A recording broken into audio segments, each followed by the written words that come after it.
"Stop, sir, you can't go in from here."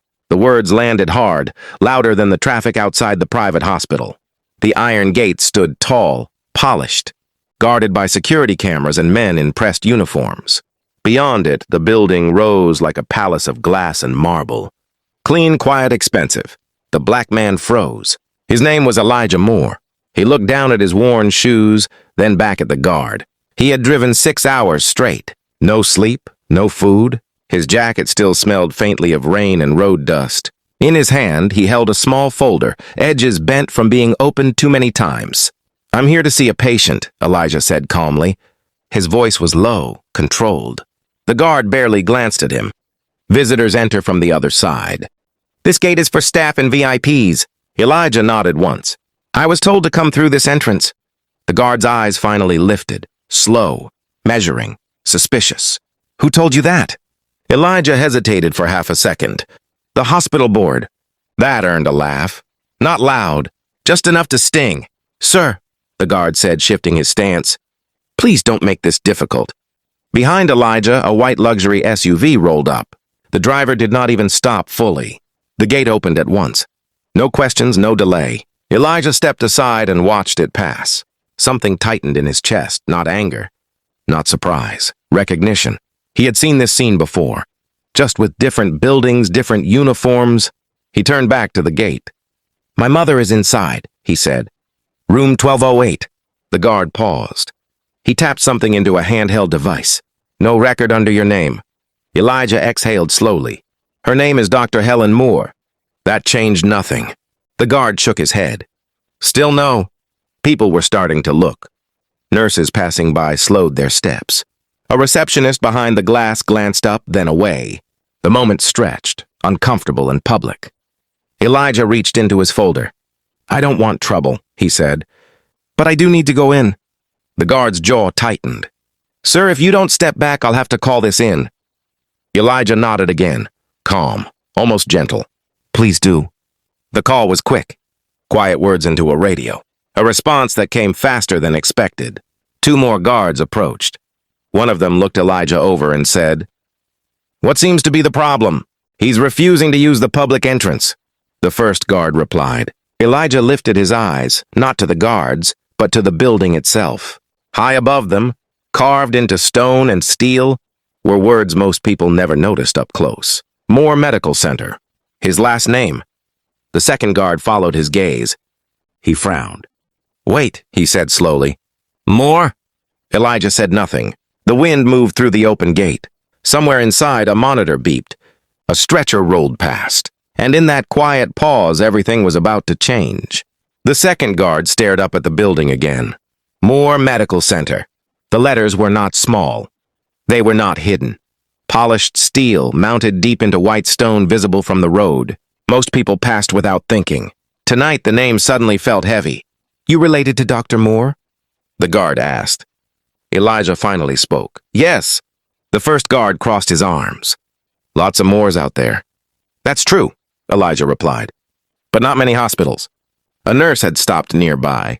She looked between the guards, then up at the building, then back at Elijah. Her expression shifted from curiosity to something closer to concern. The second guard lowered his voice. "Sir, can you explain why you believe you should use this entrance?" Elijah opened his folder. Inside was not money, not a complaint letter, just a single laminated card and a thin stack of documents. He held up the card.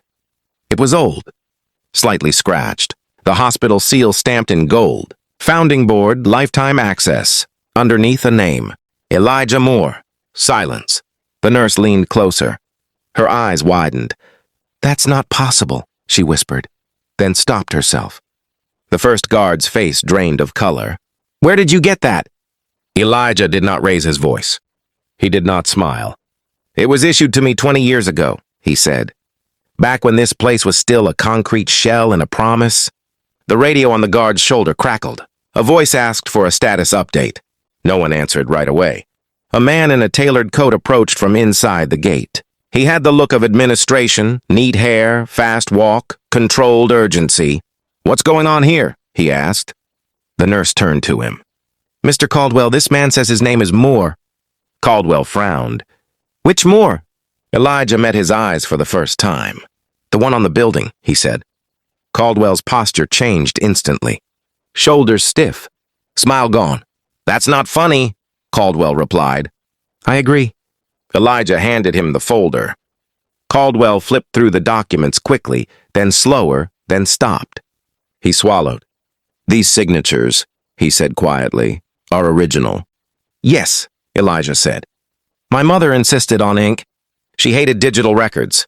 The name Dr. Helen Moore appeared again. Founder, chief architect of care. But Elijah did not know yet that his arrival would shake more than just a front gate. It would expose a system that had forgotten who it was built for. Silence followed Elijah as he walked inside. Not the empty kind, the heavy kind. The kind that presses against polished floors and clean walls, reminding people that this place carries history. A young receptionist looked up from her desk. She smiled automatically, then hesitated when she saw Elijah's face and the way staff around him suddenly straightened. "Can I help you, sir?" she asked. Caldwell answered for him. "This is Mr. Moore." The smile froze, then softened, then vanished. "Oh," she said quietly. Elijah nodded once. "I'm here to see my mother." The receptionist typed quickly. Her fingers slowed. She checked again, then again. "She is listed under Helen M.," she said, almost whispering. "Private wing? 12th floor." Caldwell gestured toward the elevators. "I'll take you." "That won't be necessary," Elijah replied, calm, firm.